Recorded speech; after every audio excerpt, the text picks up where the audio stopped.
got anything else, Sean? I'm just conscious of Mac's time because it's been really great. You've pretty much covered everything there, Bart. I've just been sitting here listening to Max, and it's just completely inspired me to like you even more as a well. I'm a fan of you now. Yeah, he was a fan anyway, But it's I think for us going forward on the Q&A next week, we're going to put this up so people can ask you more in-depth questions, because evidently there's hundreds of things we could ask, but I don't think it's right for us to do that, because evidently you've got the Q&A with the rest of the fan group next week. Yeah, sure. So it would be amazing for them to ask some more questions.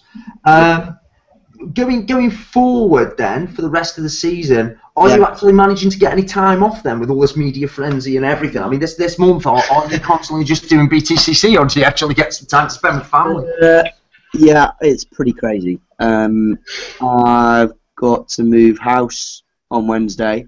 I fly to Sweden on Thursday. I come back from Sweden for a day, and then I go to Le Mans.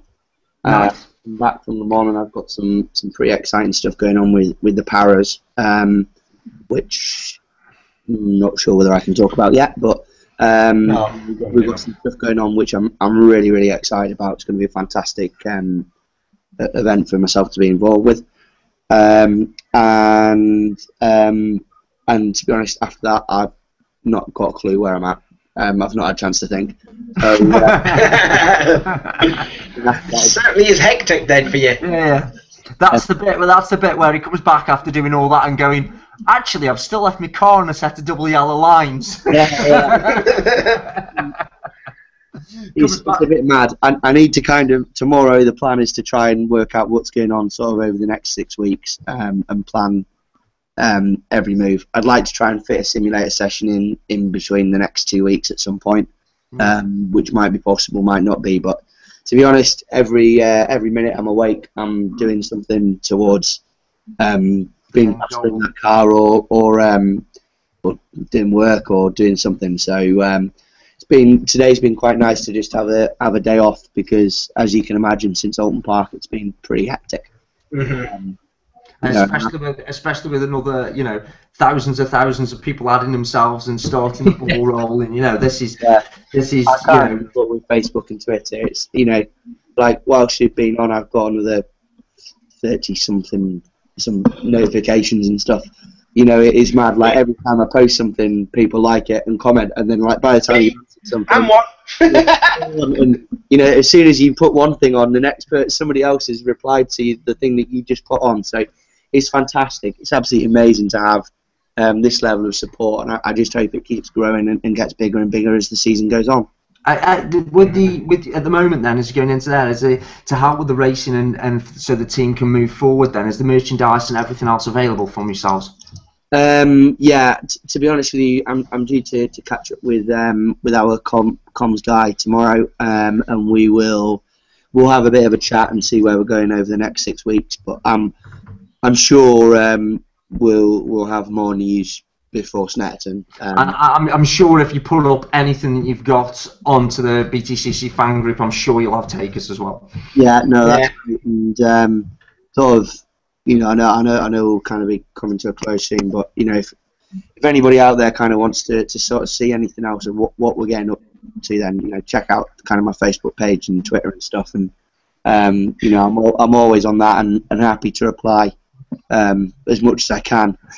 We'll leave a link in the description anyways, don't worry about that, Max. Yeah, I'm just thinking along the lines of, you've been very, very accommodating with your time, and it's great to speak to you finally, and also to wish you luck for the rest of the season and beyond.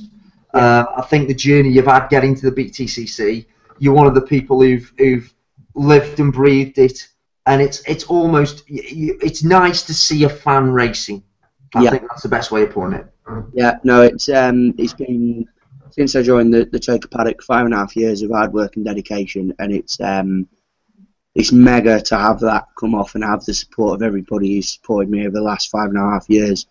And I think it should send a message out there to all the guys in the support paddock, that if hard work and dedication can can get you to the BTCC, then I think there's too many C's in that. But you know, this is a story that proves that. You know, 5.5 years ago we turned up with a Peugeot 406 and a Ginetta Junior that hadn't been finished off on the back of a car trailer.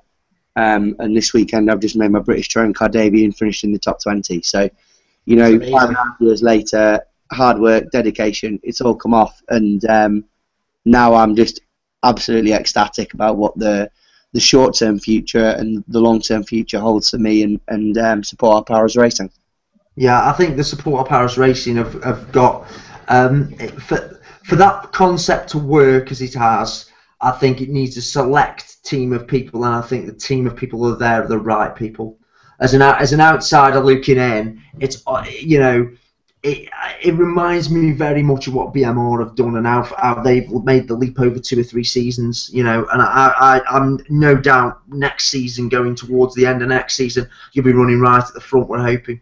So, you know, it's the team and yourself, but the team deserve it for what the effort they've put into it, you know. Well, I'm very, very much looking forward to being able to progress the car far enough that we can go and challenge for podiums and wins. You know, I don't think I think, you know, the aim for this year would be to try and get into the top 10.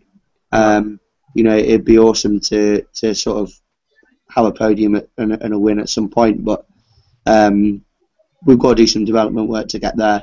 But kind of the dream over the last 5.5 years is to stand on top of that podium and hear the national anthem. And that is, when that day happens, it'll be the icing on the cake. What you could do with is just that reverse grid draw, couldn't you? And I think once you got the reverse grid draw and you sat on pole, I think all the setup, with the greatest respect to the team in the world, is all going to go out to the window. I think it's just going to be run and hide. This is the opportunity. It's the biggest British touring car you've ever seen. Lock into the maximum. We've seen you know, unusual things for track limits and stuff, but Max has actually opened all of the doors.